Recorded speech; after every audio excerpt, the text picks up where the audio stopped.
The sound of a hand striking flesh echoed through the silence of the first-class cabin like a gunshot. It wasn't a passenger acting out. It wasn't a drunk tourist. It was a senior flight attendant, dressed in the pristine uniform of Auralux Airlines, slapping a mother holding her 4-year-old son. Why? Because she didn't believe a black woman wearing a hoodie belonged in seat 1A. The attendant thought she was protecting the brand.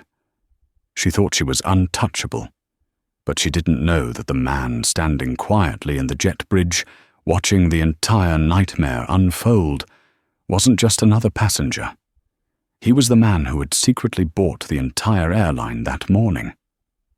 And 5 minutes later, that flight attendant, and everyone who supported her, would wish they had never stepped foot on that plane. This is the story of instant karma that changed aviation history. The rain lashed against the reinforced glass of John F. Kennedy International Airport.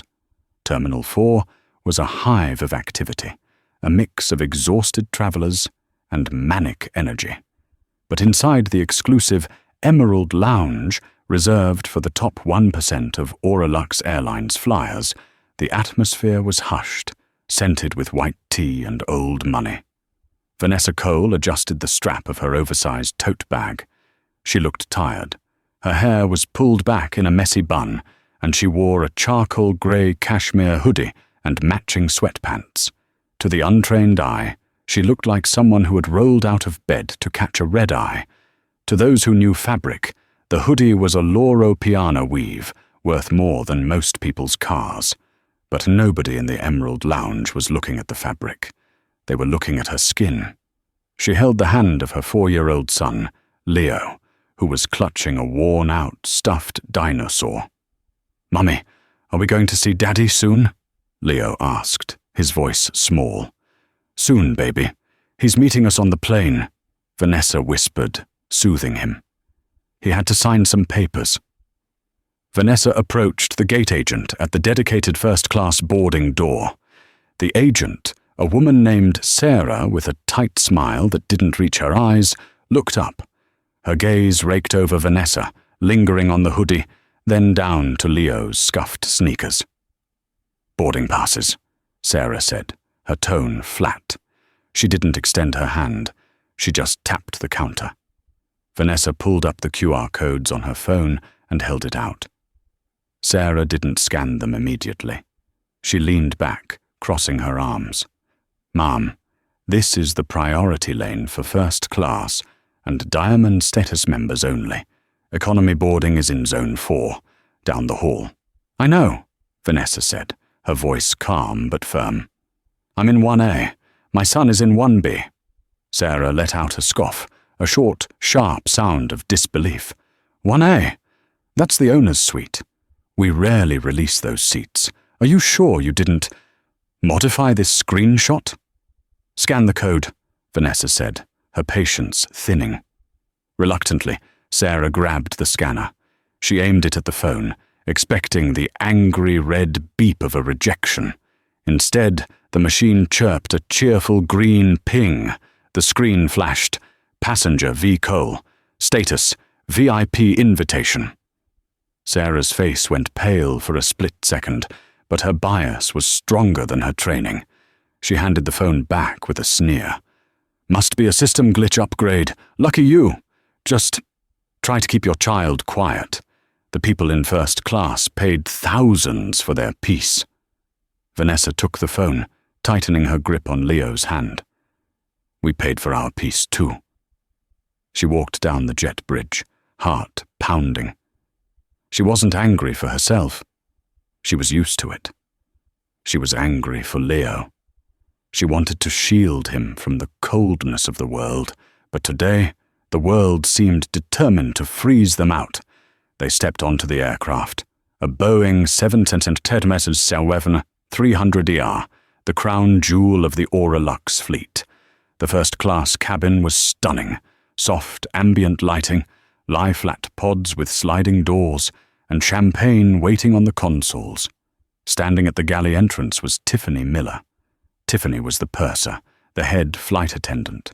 She was immaculate, blonde, and wore her authority like a weapon. She was chatting with the pilot, Captain Anderson, laughing at a joke. As Vanessa stepped in, the laughter stopped. Tiffany turned. Her smile vanished instantly, replaced by a look of sheer confusing and disgust. She stepped forward, physically blocking the aisle. "Can I help you?" Tiffany asked, her voice dripping with artificial sweetness that barely masked the venom. "Economy is through the second aisle, honey. You need to turn right at the next galley." "I'm in 1A, Vanessa said, stepping around her. Tiffany sidestepped, blocking her again. "Excuse me? Let me see your ticket." Vanessa sighed and showed the phone again. Tiffany stared at it. She didn't scan it. She just looked at Vanessa, then at the ticket, then at Leo. "This is very strange.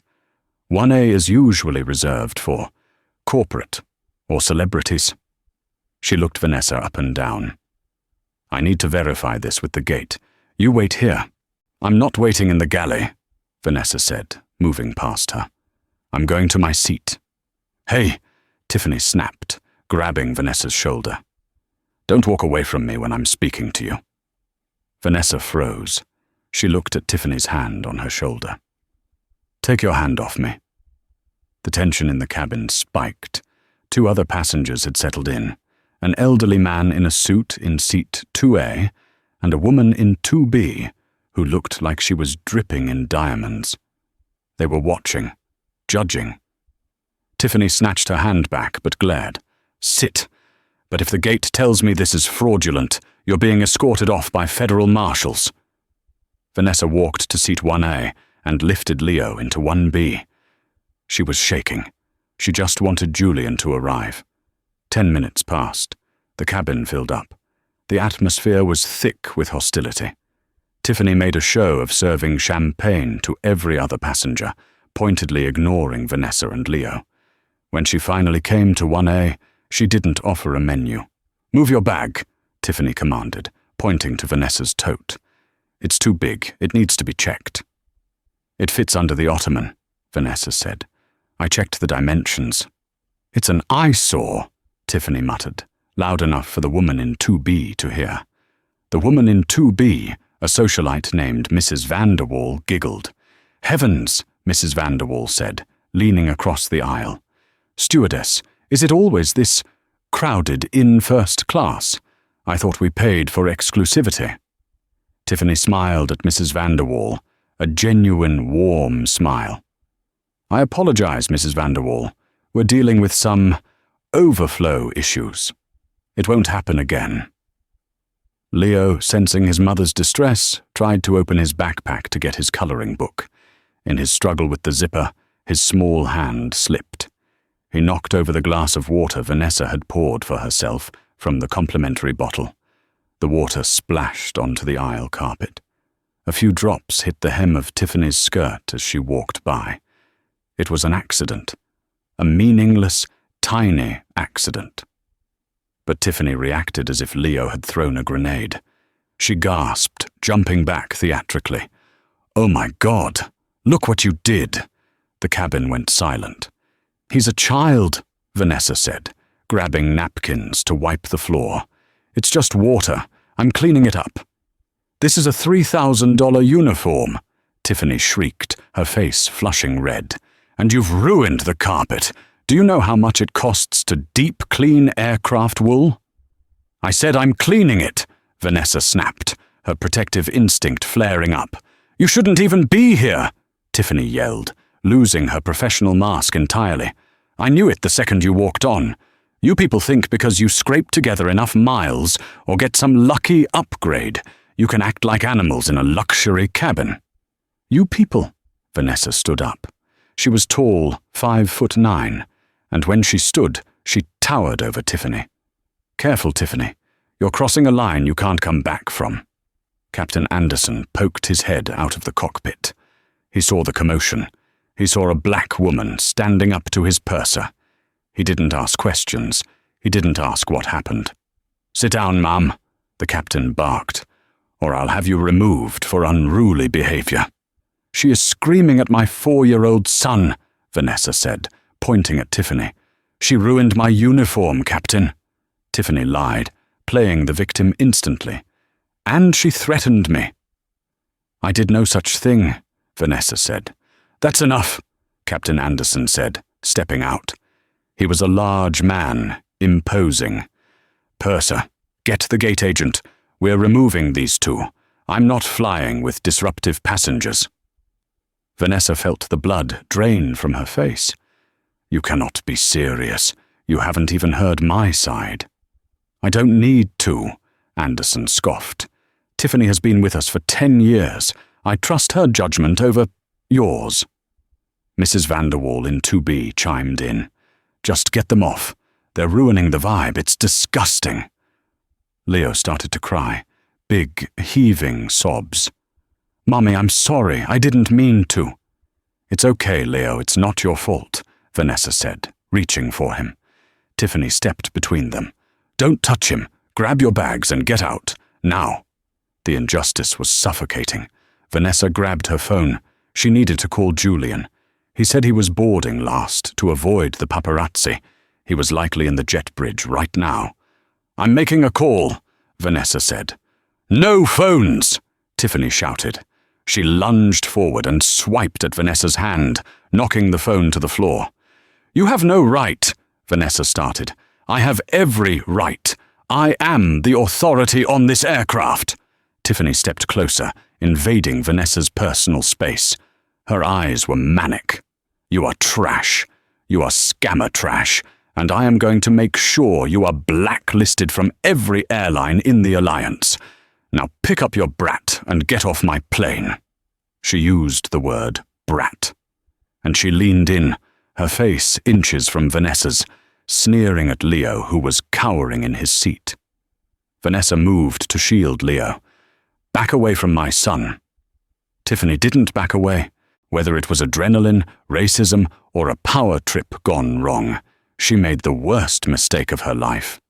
She reached out to grab Leo's arm to physically pull him out of the seat. "I said get him up!" Tiffany yelled. Vanessa intercepted her hand, gripping Tiffany's wrist to stop her from touching the child. Tiffany pulled back and, in a blind rage, swung her open palm. Crack! The sound was sickeningly loud. Tiffany slapped Vanessa across the face. The force of the blow turned Vanessa's head. Her cheek stung, radiating heat. The cabin went dead silent. Even Mrs. Vanderwall gasped. Striking a passenger wasn't just against protocol, it was assault. It was career suicide. Tiffany stood there, chest heaving, her hand stinging. For a second, she looked shocked at herself, but then she doubled down. "That was self-defense!" Tiffany screamed, her voice cracking. "She grabbed me! You all saw it! She assaulted me!" Vanessa slowly turned her head back. She didn't cry. She didn't scream. She touched her cheek, looked at her crying son, and then looked at Tiffany with a calmness that was terrifying. "You just made a very big mistake," Vanessa whispered. "Get the police!" Tiffany yelled to the captain. "Get the airport police now! I want her arrested for assault on a flight crew member." Captain Anderson grabbed the interphone. "Tower, this is Aura Lux 882. We have a violent passenger in first class, requesting immediate law enforcement at the gate." The passengers watched in horror, or in Mrs. Vanderwall's case, excited anticipation of the drama. Vanessa stood still, comforting Leo, ignoring the stinging in her face. She was waiting. She looked toward the cabin door, and then he appeared. He didn't look like a savior. He looked like a storm. Julian Sterling stood in the doorway of the aircraft.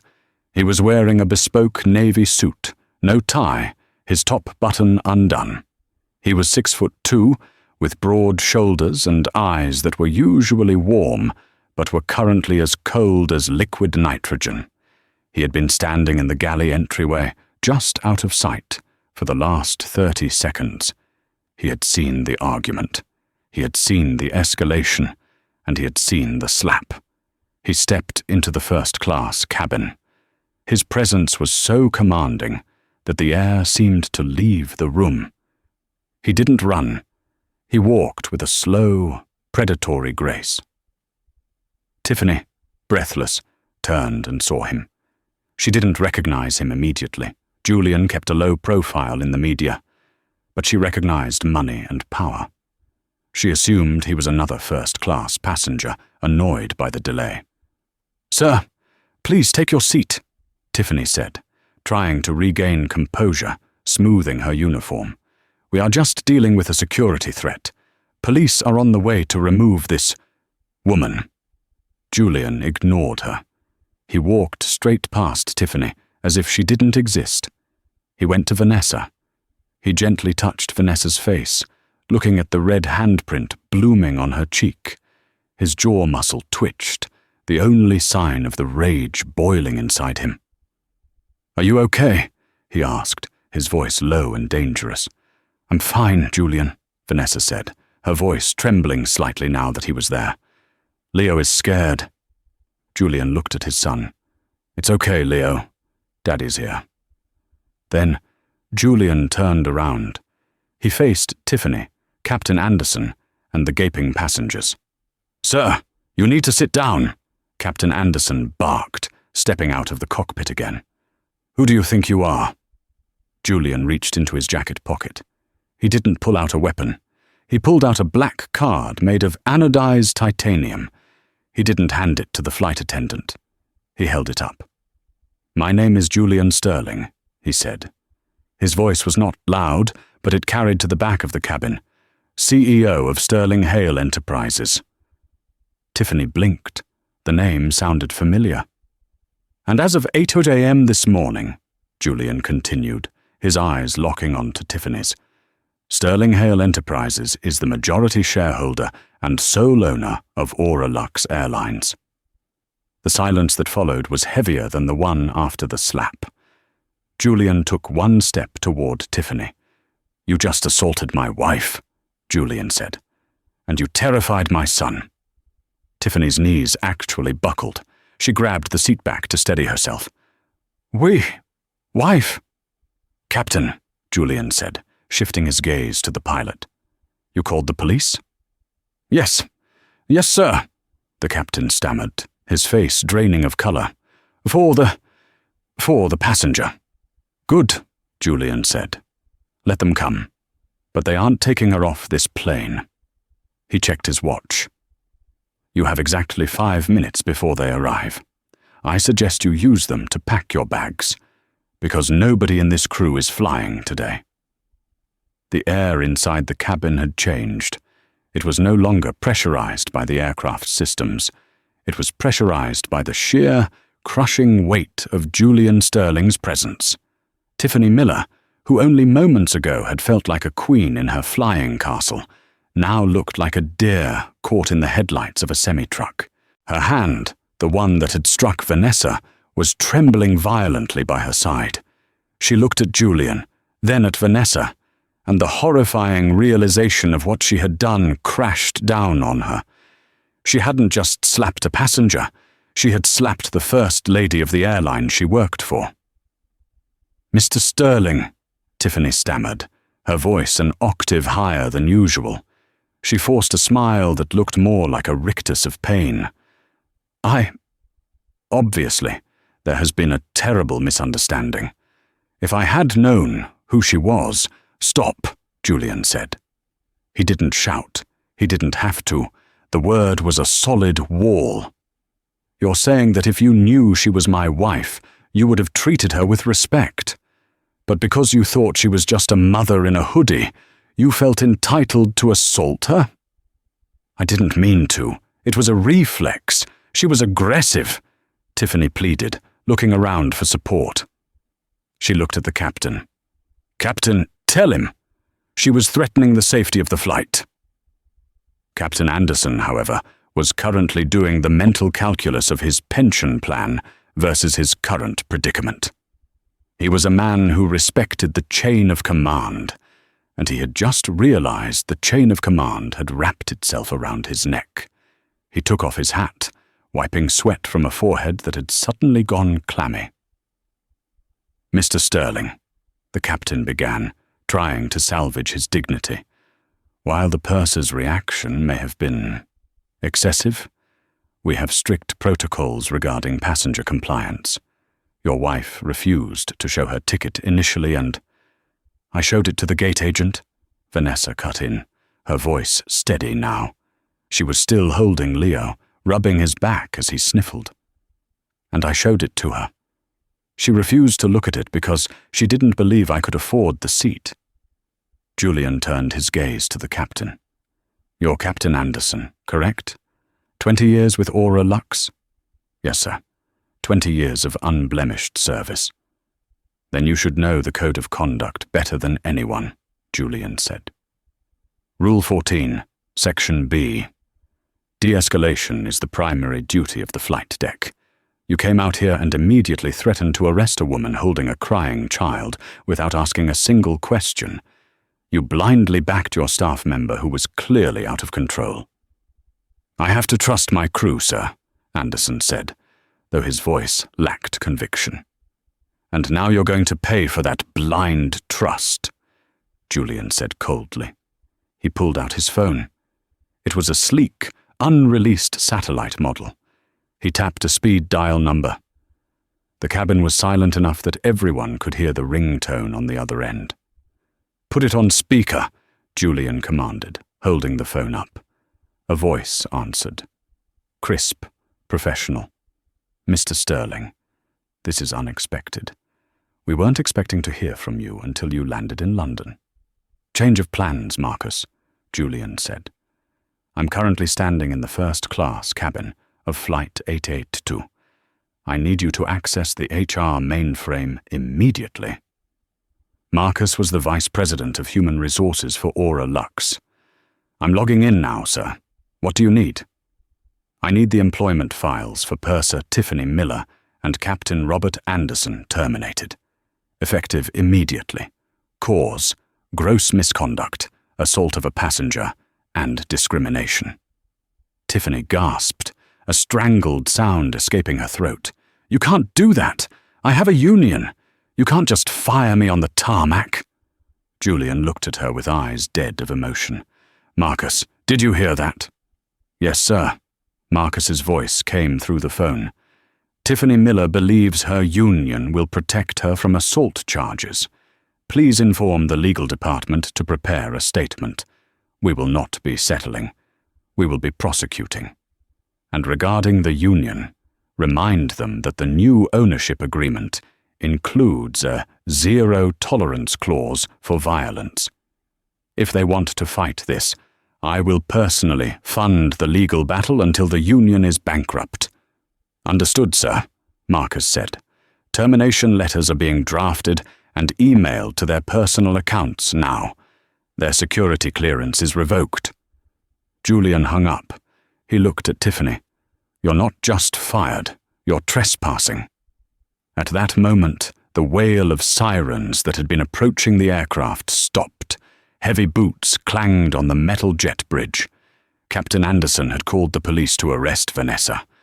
Now, 3 Port Authority officers, led by a Sergeant Kowalski, burst into the cabin, hands near their holsters, expecting a brawl. Police! Sergeant Kowalski shouted. Who is the disruptive passenger? Tiffany, desperate and delusional, pointed a shaking finger at Vanessa. Her! She's the one! Arrest her!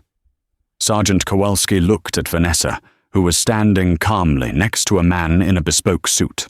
Then he looked at Tiffany, who looked like she was on the verge of a psychotic break. Julian stepped forward. Sergeant, I'm glad you're here. And who are you? Kowalski asked, lowering his hand from his belt but staying alert. Julian Sterling, I own this aircraft, Julian said. And I'd like to press charges against this woman, he pointed to Tiffany, for assault and battery against my wife. There are witnesses, and I believe the cabin security cameras will corroborate the footage. Kowalski paused. He looked at the red handprint clearly visible on Vanessa's cheek. It was already beginning to bruise. Did she hit you, Ma'am? Kowalski asked Vanessa. Yes, Vanessa said softly. She slapped me while I was holding my son." Kowalski's demeanor shifted instantly. He turned to Tiffany. "Mom, turn around and place your hands behind your back." "What?" "No!" Tiffany shrieked, backing away until she hit the galley wall. "He's lying! He's buying you off! I'm the victim!" "We have a mark on the victim's face, and multiple witnesses," Kowalski said, pulling out his handcuffs. "You can explain your side at the precinct. Turn around. Now." Tiffany looked at Captain Anderson for help, but the captain had turned his back, staring out the porthole window, trying to make himself invisible. He knew the ship was sinking, and he wasn't going to drown with her. The sound of the handcuffs ratcheting shut on Tiffany's wrists was the loudest sound in the world. As Tiffany was being read her rights, the atmosphere in the cabin shifted from shock to judgment. The other passengers, who had been content to watch Vanessa be humiliated, were now scrambling to align themselves with the victor. Mrs. Vanderwall, the socialite in seat 2B who had giggled earlier, decided now was the time to speak up. She adjusted her diamond necklace and cleared her throat. "Officer," Mrs. Vanderwall said, her voice dripping with faux concern. "I saw everything. That stewardess was just awful. I was terrified for that poor mother. I was just about to say something myself before Mr. Sterling arrived." Vanessa looked at Mrs. Vanderwall. She remembered the giggle. She remembered the "Heavens, is it always this crowded?" comment. Julian looked at her too. He had an uncanny ability to read people, a skill honed in boardrooms with sharks much more dangerous than this woman. "Is that so?" Julian asked, stepping toward seat 2B. "You were about to defend my wife?" "Oh, absolutely," Mrs. Vanderwall lied, smiling brightly. "It was barbaric. I'm on your side, Mr. Sterling. We simply can't have staff acting like that." From seat 2A, the quiet elderly man in the rumpled suit finally spoke. He hadn't said a word the entire flight. He had just been observing over the top of his newspaper. "That is a lie," the man said. His voice was gravelly and authoritative. Everyone turned to him. He folded his newspaper slowly. "She laughed," the man said, pointing a bony finger at Mrs. Vanderwall. "When the flight attendant insulted your wife's bag, this woman laughed. When the flight attendant threatened to call the police, this woman said, 'Just get them off. They're ruining the vibe.' She encouraged the harassment."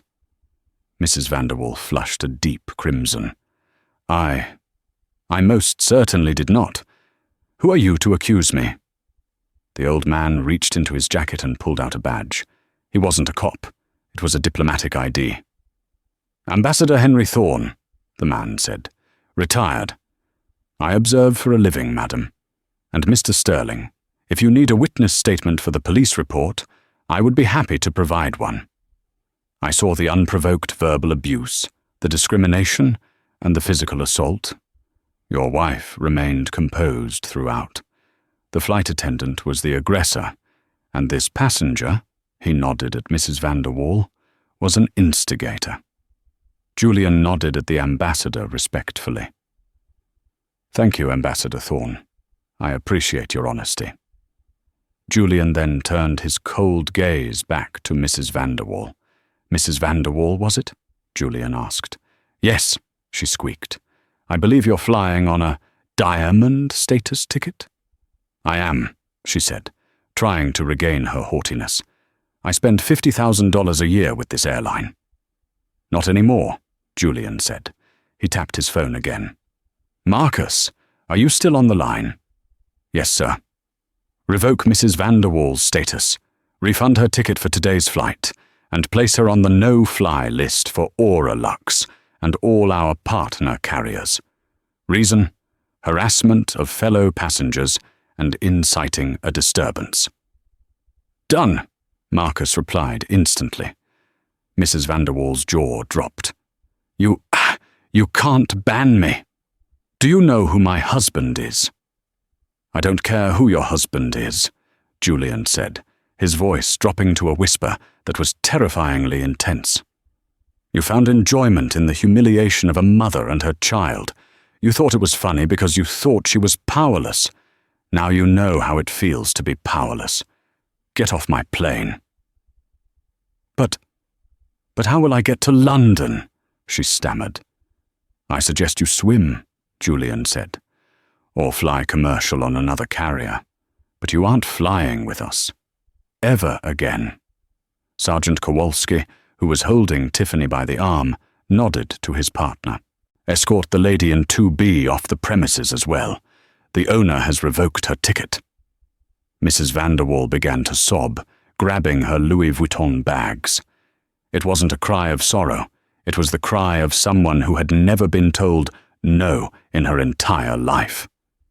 She was led past Vanessa, refusing to make eye contact, her shame absolute. Vanessa watched her go. She didn't feel triumphant. She just felt exhausted. She looked down at Leo, who had stopped crying, and was now looking at his father with wide, hero-worshipping eyes. "Daddy, are the bad people gone?" Leo asked. Julian crouched down, ignoring the suit pant stretching at the knees. He wiped a tear from Leo's cheek. "Yes, son. The bad people are gone, and they aren't coming back." The silence that followed the click of the handcuffs was heavy, suffocating, and absolute.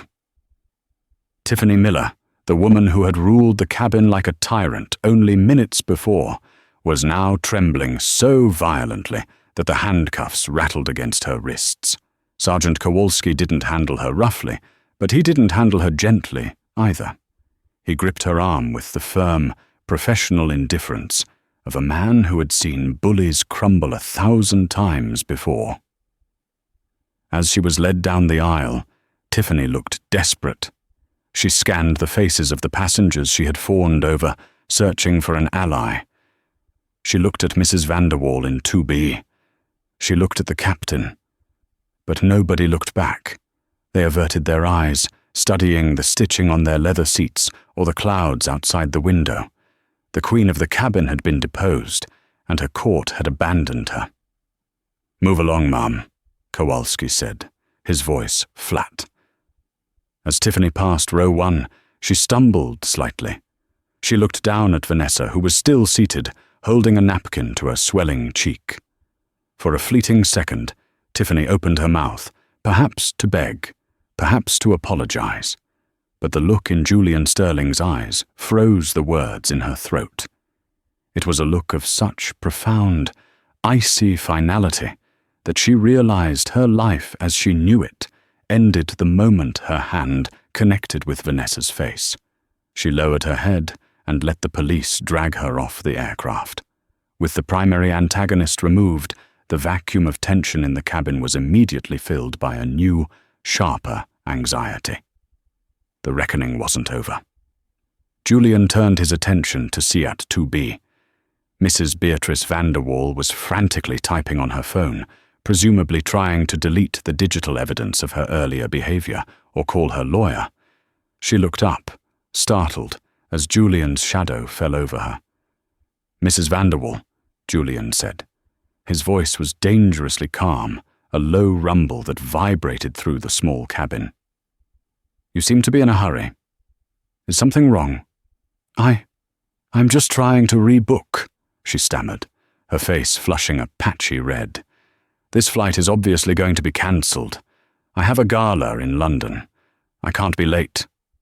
"You won't be late," Julian said, checking his watch, "because you aren't going to London. Not on my airline." "You can't be serious," Mrs. Vanderwall scoffed, trying to summon the entitlement that had served her so well for decades. She straightened her diamond necklace. "I'm a Diamond Medallion member. My husband's firm manages assets for half the people in this airport. You can't just kick me off because of a misunderstanding." "A misunderstanding," Julian repeated the word, tasting the lie. He gestured to Ambassador Thorne in seat 2A. "Mr. Ambassador, would you characterize her behavior as a misunderstanding?" The elderly ambassador folded his newspaper with precise, deliberate movements. He turned to Mrs. Vanderwall, his expression one of utter disdain. "Madam, I have spent 40 years in diplomacy. I know a provocateur when I see one. You goaded that flight attendant. You laughed when a mother was humiliated. You treated the pain of a child as in-flight entertainment. It was grotesque." Mrs. Vanderwall gasped. "I did no such thing." "You did," Julian cut in. "And you did it because you thought Vanessa was weak. You thought she was poor, and therefore her dignity was negotiable.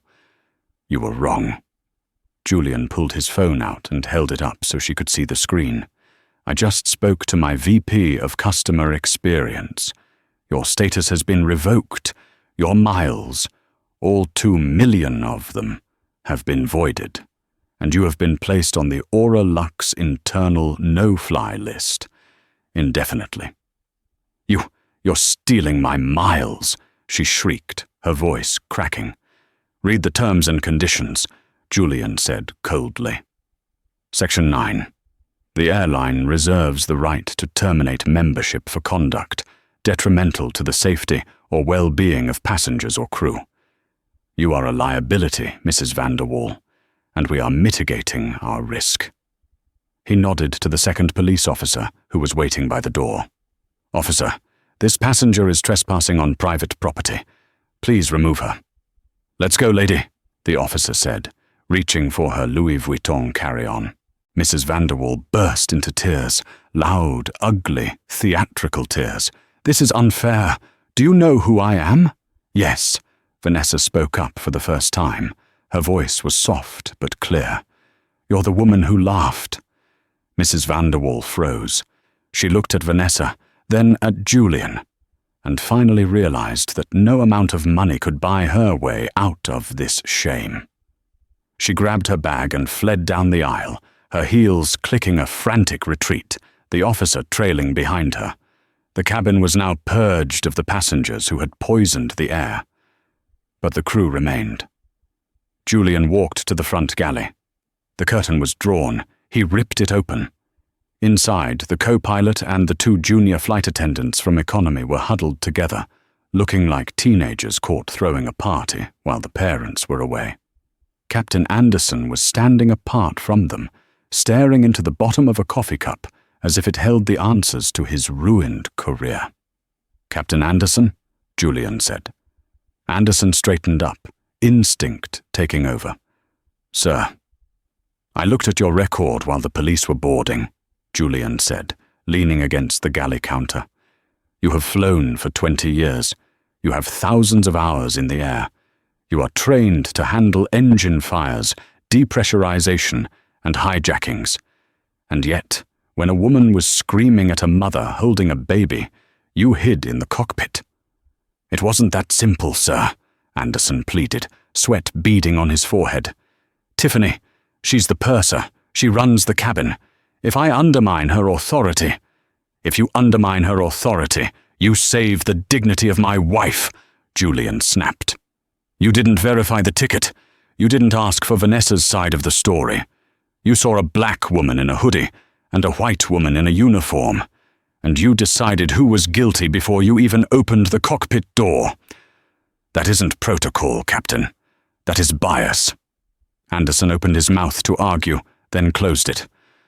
There was no argument. "Hand it over," Julian said, extending his hand. "Sir." "Your badge, your airport ID, and your epaulets," Julian demanded. Anderson's hands shook as he unclipped his ID. Then, with agonizing slowness, he unbuttoned the 4 gold stripes from his shoulders, the symbol of his rank, his authority, his life's work. He placed them in Julian's hand. He looked smaller, deflated, just a man in a white shirt. "You are relieved of command," Julian said. "Permanently." He turned to the shivering junior crew members. "And the rest of you. You watched. You listened. You did nothing. You are suspended pending a full investigation. Grab your bags. Get off my plane." It was a rout. The crew grabbed their luggage in a hurried, shameful scramble, rushing down the jet bridge to escape the suffocating atmosphere of their own failure. The plane was now empty of staff.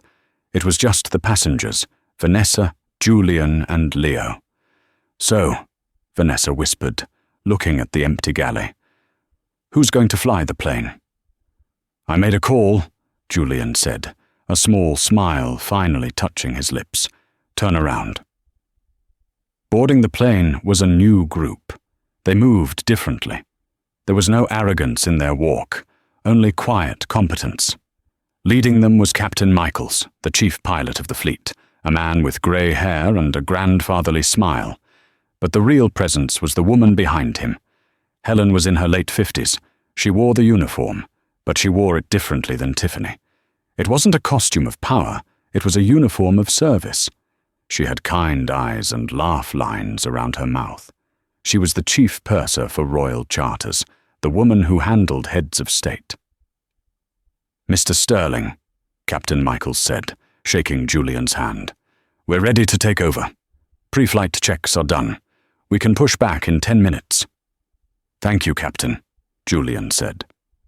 Helen walked straight to Vanessa. She didn't look at Julian. Her focus was entirely on the victim. She crouched down so she was at eye level with Vanessa. "Mrs. Sterling," Helen said, her voice warm and soothing, like a blanket. "I am so incredibly sorry. I cannot imagine how shaken you must be." She produced a small, cloth-wrapped bundle. "I brought an ice pack for your cheek. And," she turned to Leo, who was peeking out from behind Vanessa's arm, "I heard there was a brave young man who had a very scary morning." Helen pulled a small, plush aviator bear out of her apron pocket. "This is Captain Bear. He needs a co-pilot. Do you think you can help him?" Leo's eyes went wide. He reached out and took the bear, hugging it tight. "Thank you." "You are very welcome," Helen beamed.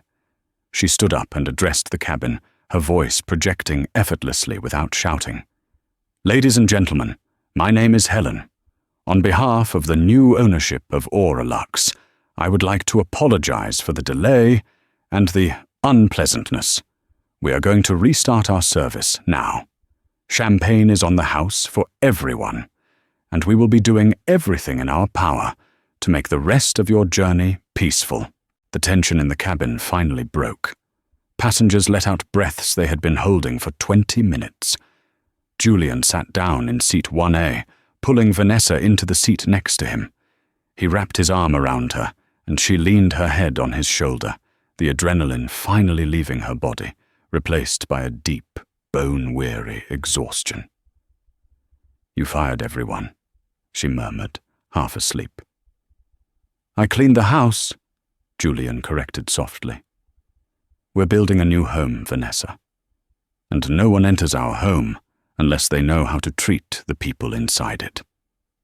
As the plane pushed back from the gate, the engines hummed to life, a deep, steady thrum.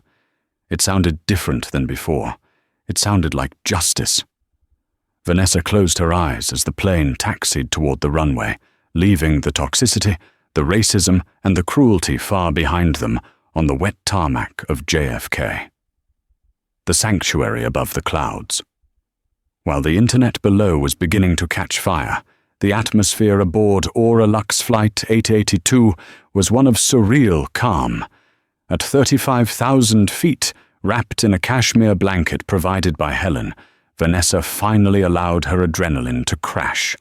Julian sat across from her in the companion seat, his hand resting firmly over hers. He had ordered a pot of chamomile tea, and the new crew moved with the silence of ghosts, terrified of disturbing the peace they had been summoned to protect. "I wanted to surprise you," Julian said softly, looking at the bruise darkening on her cheek. "Buying the airline, it was supposed to be a gift. I wanted to make sure you never had to deal with long lines or rude staff again. I wanted to build a fleet where Leo could fly anywhere in the world and feel like a prince." Vanessa managed a weak smile. "Well, you certainly made an entrance. I failed you today, Julian said, his voice thick with guilt. I was 5 minutes too late. No, Vanessa squeezed his hand. You were right on time. If you hadn't been there, I would be in a jail cell right now, and Leo would be in Child Protective Services. You didn't just save the day, Julian. You exposed the rot. Leo was asleep in the lie-flat seat next to them, clutching a new teddy bear that Helen had found in the emergency VIP supply kit. What happens to them? Vanessa asked, looking out the window at the endless blue. Tiffany. The captain. That awful woman in 2B. Julian's eyes hardened. The world is about to change for them, Vanessa. When we land, you won't have to say a word. I've unleashed the legal hounds. But more than that, I think the court of public opinion is going to have its session first. The digital wildfire. Julian was right. By the time Flight 882 touched down at Heathrow, the video titled "Racist Flight Attendant Slaps Mum, Gets Instantly Fired by Billionaire Husband" had accumulated 45 million views. The footage was grainy, shot by a teenager in the terminal through the glass jet bridge doors, but the audio was clear. It captured Tiffany screaming. It captured the slap. And most importantly, it captured Julian Sterling stepping onto the plane like an avenging angel and delivering the line that was now being printed on T-shirts across the globe. You're not just fired, you're trespassing. The internet detectives had gone to work. Within hours, Tiffany Miller's entire digital footprint had been unearthed. Old posts complaining about certain types of passengers were dug up. Her address was leaked, though instantly taken down by police. But the vitriol wasn't just reserved for Tiffany. Mrs. Vanderwall, the socialite, had been identified as Beatrice Vanderwall, wife of an investment banker. The video of her crying about her diamond status while being escorted off the plane by police had gone viral on TikTok. By the time Beatrice Vanderwall landed in London, having been forced to fly economy on a budget carrier 6 hours later, her husband had already issued a press release distancing himself from her behavior to save his firm's stock price. She arrived to find her credit cards frozen and her invitation to the Royal Ascot revoked. The press conference. When Vanessa and Julian walked off the plane at Heathrow, they were not met by police. They were met by a wall of flashes. The paparazzi were there, but so were supporters, people holding signs that read, "Justice for Vanessa" and "Boycott Bias." Julian stepped up to the podium set up in the private VIP terminal. He held Vanessa close. He didn't let the PR team speak. He spoke from the heart. "Today my wife was assaulted," Julian told the assembled world press. "Not just physically, but emotionally. She was judged by her clothes and the color of her skin. She was told she didn't belong.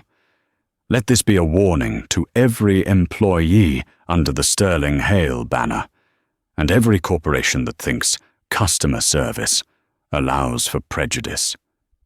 The era of looking the other way is over. We will be reviewing every single policy at Auralux, and for the individuals involved today, we will see you in court. 3 months later, the reckoning. The trial of the people versus Tiffany Miller was the most watched legal event of the year. The courtroom in New York was packed. Tiffany sat at the defense table. She looked nothing like the polished, arrogant purser she had been. Her roots were showing, her face was gaunt, and she wore a modest grey cardigan that seemed too big for her. She had been denied bail due to being a flight risk and the severity of the assault.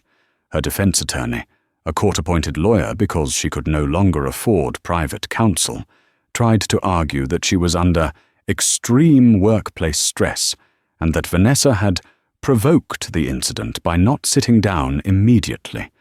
It was a weak defense, and Prosecutor Stone, a woman known for her ironclad convictions, tore it to shreds. "Stress?" Prosecutor Stone asked, pacing in front of the jury. "We all have stress, Miss Miller. Nurses have stress. Teachers have stress. But when a teacher is stressed, she doesn't slap a 4-year-old's mother. This wasn't stress. This was power. You saw a woman you thought was beneath you, and you wanted to crush her. And when she dared to stand tall, you resorted to violence. The prosecution played the cabin security footage. It was high definition. It showed Vanessa protecting her son. It showed Tiffany's face twisted in hate, and it showed the slap, a vicious, undeniable assault. When Vanessa took the stand, the courtroom went silent. She spoke quietly, but clearly. "I didn't care about the seat," Vanessa told the jury. "I cared about my son seeing his mother treated like a human being. When she hit me, she didn't just hurt my face. She tried to break my spirit in front of my child. That is something I can never forgive." The jury deliberated for less than an hour. The sentence, Judge Harrison, was an older man who had seen everything in his 30 years on the bench. But as he looked down at Tiffany Miller, his expression was one of profound disappointment. "Tiffany Miller, please stand," Judge Harrison commanded. Tiffany stood, shaking. She was sobbing quietly. "In my courtroom I see many fights," the judge began. "Bar brawls, domestic disputes, robberies gone wrong. But this was a violation of the sacred trust of travel. You were in a position of authority, in a metal tube 30,000 feet in the air. You turned that tube into a prison for a mother and child." "I'm sorry," Tiffany whispered. "I'm so sorry." "I believe you are sorry that you lost your job," Judge Harrison said sternly. "I believe you are sorry that you are caught. But I have reviewed your personnel file, the one Mr. Sterling provided. This was not the first time you harassed a minority passenger. It was just the first time you hit one." The judge adjusted his glasses. "For the charge of assault in the second degree, enhanced by the motive of bias, I sentence you to 3 years in state prison." Tiffany's legs gave out. She wailed, a sound of pure despair, as the bailiffs moved in to cuff her. "Furthermore," the judge continued, raising his voice over her sobs, "you are permanently placed on the federal no-fly list. You will never step foot on an aircraft in the United States again. You grounded others with your hate, Ms. Miller. Now, you are grounded for life." The gavel came down with a sound like a thunderclap. The fate of the enabler's karma, however, was not finished. Captain Anderson, the man who had prioritized his pension over his morals, didn't go to prison, but he lost something he valued just as much, his status. Stripped of his license by the FAA for failing to intervene in a crew assault, Anderson was unhireable in aviation. The only job he could find was as a night shift dispatcher for a trucking company in rural Ohio. He spent his nights alone, in a small cubicle, listening to drivers complain over the radio. Every time he saw a plane streak across the night sky, he felt a pang of regret, so sharp it nearly brought him to his knees. And Beatrice Vanderwall? The socialite learned that high society is a fickle beast. After her husband divorced her to save his reputation, Beatrice found herself alone. The friends she had gossiped with for years stopped returning her calls. When she tried to attend the annual Met Gala, she was stopped at the door, not by police, but by the event planner. "Your name isn't on the list, Beatrice," the planner said coldly. "We don't welcome people who make scenes." She ended up living in a small condo in Florida, far away from the Fifth Avenue luxury she used to command. She still had some money, but she had no influence. She was invisible. And for a woman like Beatrice, invisibility was a fate worse than poverty. A new horizon. 1 year later. Vanessa stood on the tarmac of JFK, but this time she wasn't wearing a hoodie. She was wearing a sharp white suit, looking every inch the executive. She was standing in front of a brand-new Boeing 787. The livery had changed. The gold and black of Auralux was gone. In its place was a sleek silver and blue design. The name on the side of the plane read, Sterling Air. Julian stood next to her, holding Leo, who was now 5 and wearing a miniature pilot's jacket. "Are you ready?" Julian asked. "I am," Vanessa said. She wasn't just the owner's wife anymore. She was the chairwoman of the Sterling Initiative for Travel Equity. They had overhauled the entire training program. Every flight attendant, every pilot, every gate agent now went through rigorous bias training. They had implemented a passenger bill of rights that was the envy of the industry. They walked up the stairs to the plane. At the door stood Helen, now the Vice President of In-Flight Services. "Welcome aboard, Madam Chairwoman," Helen said with a genuine beaming smile. "Thank you, Helen," Vanessa said. They walked into the cabin.